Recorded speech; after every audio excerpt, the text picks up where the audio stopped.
Hello everyone and welcome to 27th episode of Personal Development Training Series. My name is Mohammad Reza Fati and I'm a life coach. What we do in life echoes in eternity. I guarantee you that your life is going to be separated to before and after personal development training. This episode is about personal integrity. Let's discuss what it really means to be one person. Let me begin with a simple question. Are you the same person everywhere under any circumstances at any given time? Or do you shift slightly depending on who is in the room and what are you facing? Personal integrity is not about being perfect, or it's not even about being morally superior or not even making mistakes. Personal integrity is about alignment. It is the alignment between what you believe, what you say, and what you do.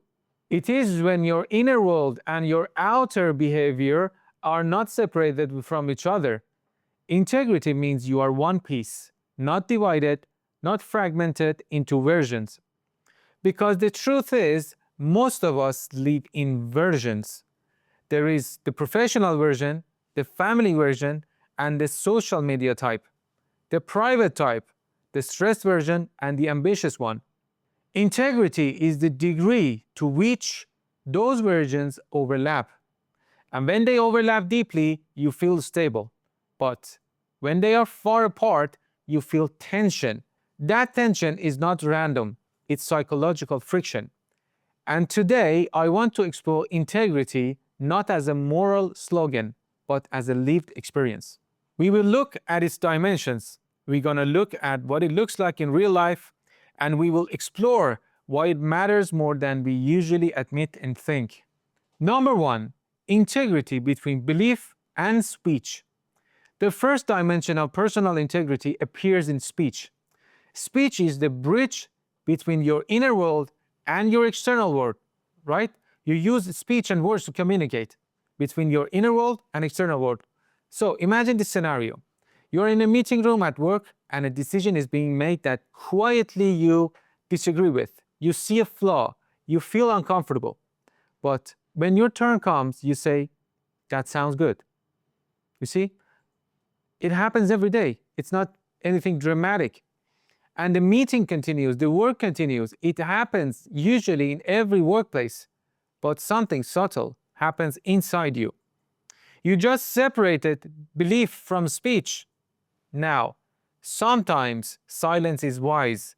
Sometimes disagreement is unnecessary. But integrity is not always about speaking.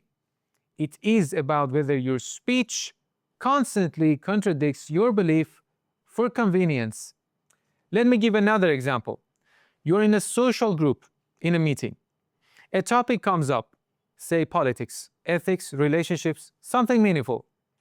You hold a thoughtful but unpopular view. You sense the room leans on the other way. You laugh along, you nod, you adjust your tone. Again, nothing explodes, but a small fracture appears. Integrity in speech does not mean blunt or harsh.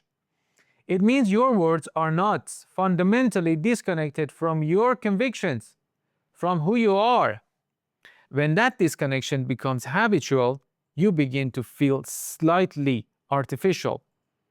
And artificial living requires energy. It consumes you. You have to remember what you said. You have to maintain consistency between versions. You have to think all the time. And that maintenance is exhausting. Part two, integrity between values and money. Money reveals integrity faster than philosophy does. Many people say they value simplicity, but their spending patterns reveal competition. Many say they value long-term security and they want to support their family, but their financial behavior shows impulsiveness. Integrity is not about how much you earn. It's about whether your money reflects your stated values. Consider someone who constantly speaks about financial responsibility and taking care of their family. They lecture friends about discipline, they criticize others for being careless and spending money on and stuff that's unnecessary. But privately, they are deeply disorganized.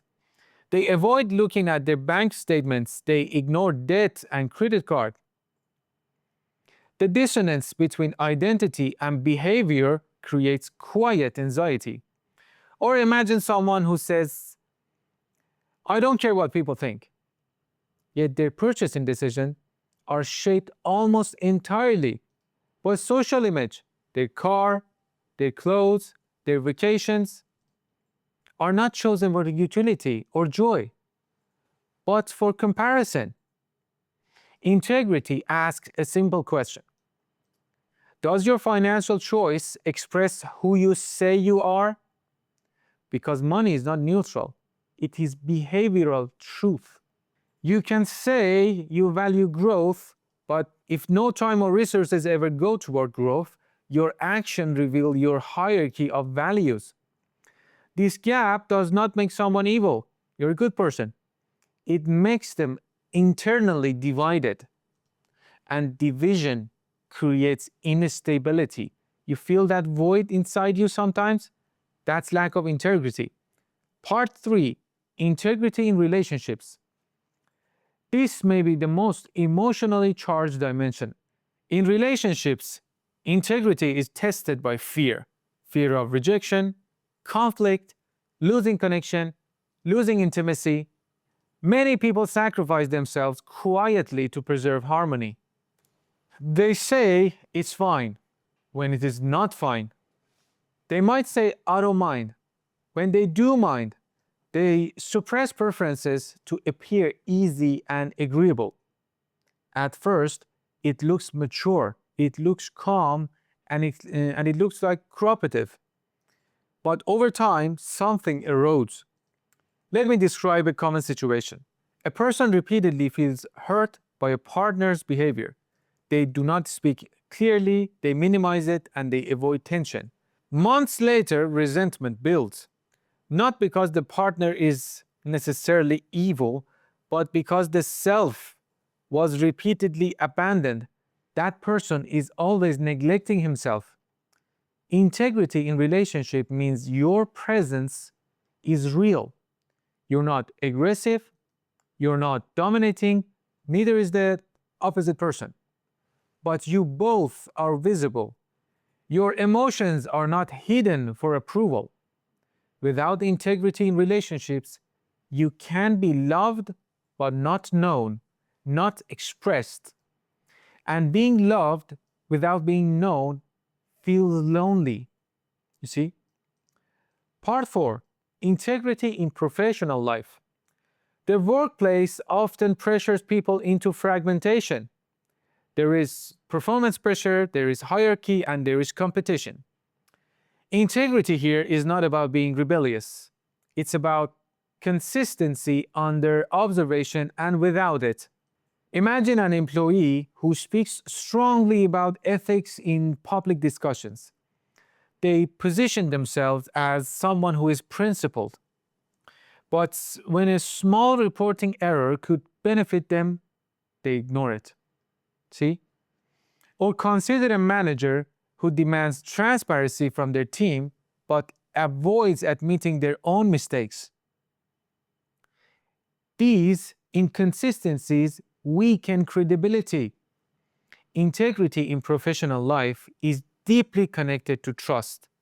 People sense alignment. They sense predictability. When someone behaves according to stable internal standards, others relax around them. They know what to expect. And predictability builds professional respect more than charisma or any other course does. Without integrity at work, you may advance, but you often carry quiet insecurity because advancing built on image feels fragile. Part 5, the most important part, integrity in solitude. Perhaps the purest test of integrity happens when no one is watching. Who are you in your private? If your public identity is compassionate, how do you treat people who cannot benefit you, especially when no one is watching? Solitude removes performance. In solitude, there is no applause, no validation, no social reward. Integrity here is about coherence. For example, someone may present themselves as growth oriented. They speak passionately about learning and personal development, but their private hours are entirely consumed by distraction. Again, this is not about judgment. This is about alignment. This is about becoming aware of what is happening. The greater the gap between public identity and private reality, the more internal tension develops. You begin to feel like an actor in your own life. And sustained acting creates fatigue. You begin to hate yourself. Now, let's discuss why integrity matters so much. Let's take a step back. Why does any of this matter? Because integrity produces psychological stability. When your inner and outer worlds are aligned, you do not need to constantly manage contradictions. You do not need to remember which version of yourself was presented in which place. There is simplicity. You know who you are, and you know how to act anywhere at any given time. Simplicity reduces anxiety. Integrity also builds self-trust. If you repeatedly act against your own stated values, a subtle message forms internally. I am not who I am. I cannot rely on myself. My behavior is not consistent. Self-trust erodes quietly. On the other hand, when your actions consistently reflect your beliefs, you begin to feel solid. Not loud or dramatic, solid. Integrity also shapes reputation, but in a deeper way. People may not articulate it, but they sense that coherence. They sense when someone is whole, when they do not have different versions. They just one. And that wholeness creates credibility. And finally, integrity brings long-term peace. Not comfort, not ease, actual real peace. Because peace is not the absence of difficulty. It is the absence of internal war. When belief, speech, action, and identity are aligned, the internal war quiets down. And you can move through life without splitting yourself to pieces that you need to survive. Final thoughts. Personal integrity is not some sort of performance. It is not a badge.